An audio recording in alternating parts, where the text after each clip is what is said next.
I'm delighted to be able to dedicate this video to a long-time hero of mine, Sir Mark Cavendish. Whilst editing this, I was ecstatic to see him break Eddie Merckx's Tour de France stage win record. Well done, Cav, you're an absolute legend. Back to business. On Saturday 29th of June, it was back to Aberfoyle for a wee bimble. The invite went out late on Thursday night due to an improving weather forecast, and several of our regular members were already committed.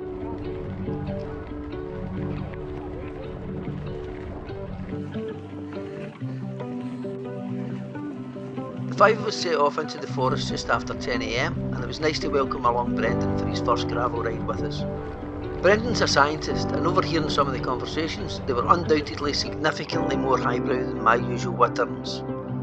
I'll need to up my game.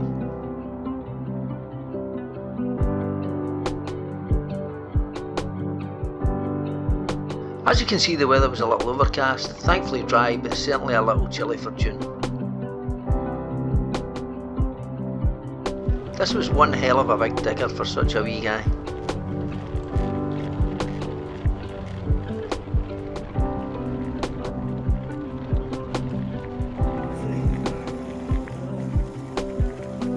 This is always a lovely reveal to come across. As you come out of the forest, the view just opens up in front of you, and I always take a moment or two to have a wee break and take it in.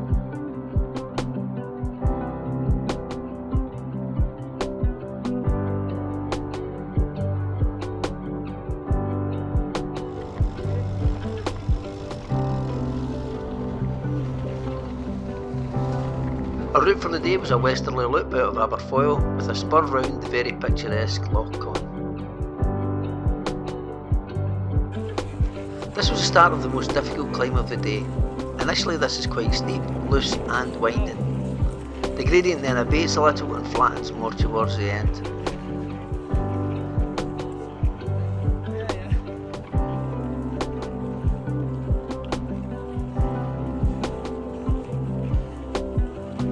The climb is around 1.5 miles long, average is about 6%, but hits 15% and takes me around 15 minutes. At the top of the climb there's a wee bridge, and the river which it spans becomes a pretty impressive waterfall when there's heavy rainfall.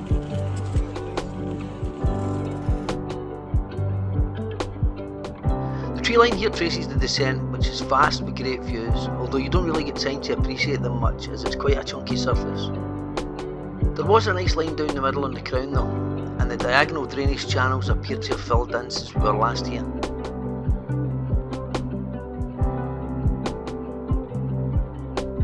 If you're enjoying this video, please give it a like and consider subscribing. It really does help the channel. Thanks.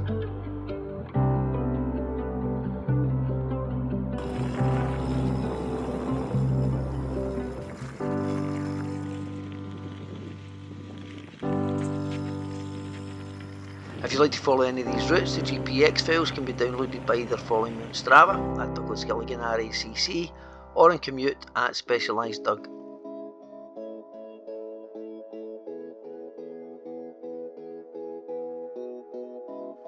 Over the route we averaged 11 miles per hour, which is there or thereabouts for one of our rides.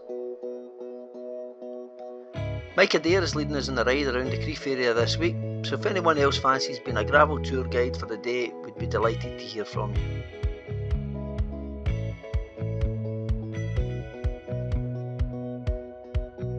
There are a few nice views of Ben Lomond in this route in addition to the lochs and lochans.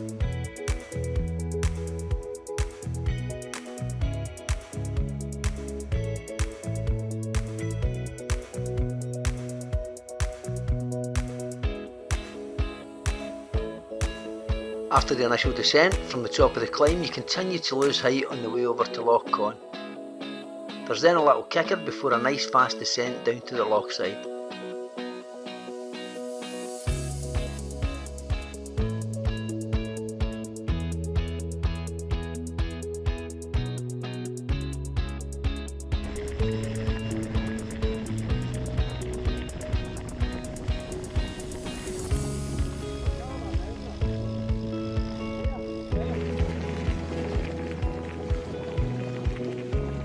Chris loves a photo, and his bike must be one of the most photographed in Scotland. I'm pretty sure he has to be related to David Bailey.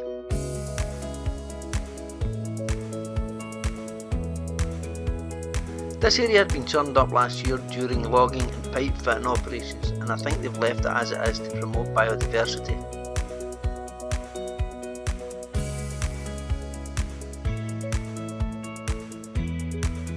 We didn't have a lunch stop during the ride, but it would only be a detour of a couple of miles each way to pop over to the cafe at Stronach from the end of the Loch Chon section.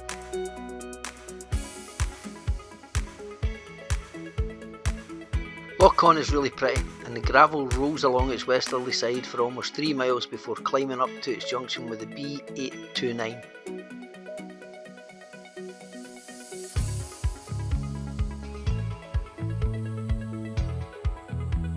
You turn right here following the road down the east side of the loch before again turning right off the road and onto the second steep climb of the day, although this one is significantly shorter than the first.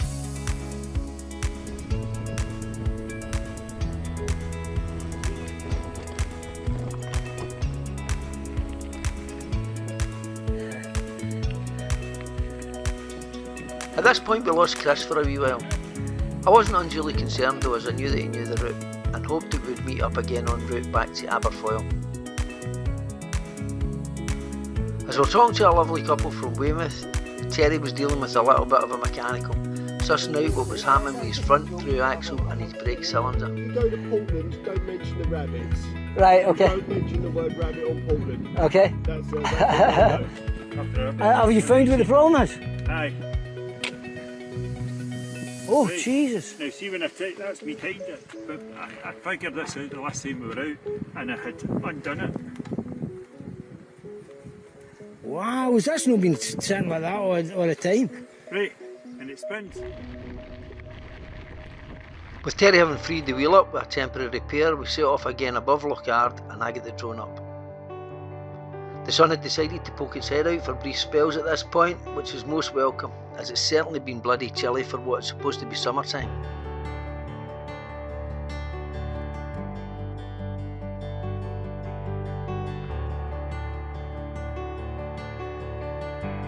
As I was ready to bring the drone back, Chris appeared explaining where he'd been, and I caught some footage of him heading off after the rest of the lads. As we stopped off at the beautiful viewing point above Loch Chon, we were joined again by Richard and Angela. They've been travelling in their motorhome since the end of March and enjoying the beauty and several of the beers of the Highlands and Western Isles. I hope you guys decided to visit Cullen.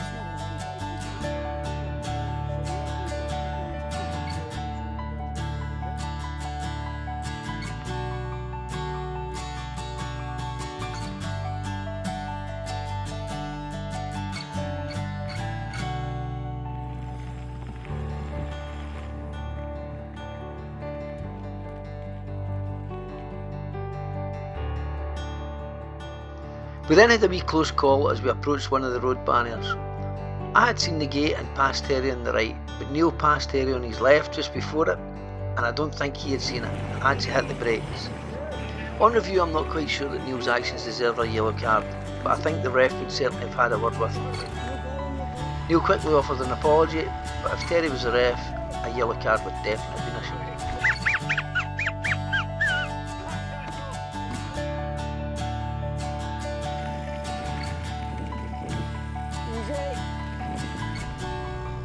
This is another really enjoyable wee single track section which links the Forest car park and Duckery Road.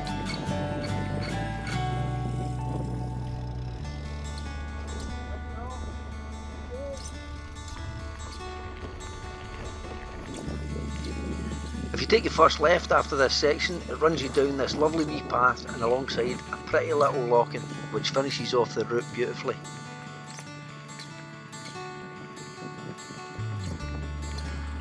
Right. Hello.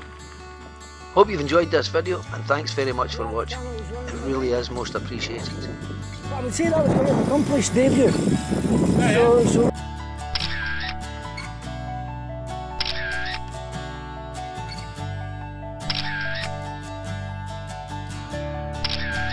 The shoe and pedal combo of the day undoubtedly went to Brendan, who was rocking some nice yellow checkerboard Vans.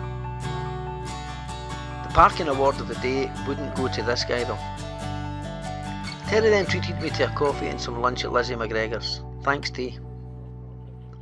As we walked back to the car park, we stopped to see this beautiful African grey parrot, although he wasn't for talking. And the ride by the numbers, we covered 28 miles with 3,000 feet of climbing.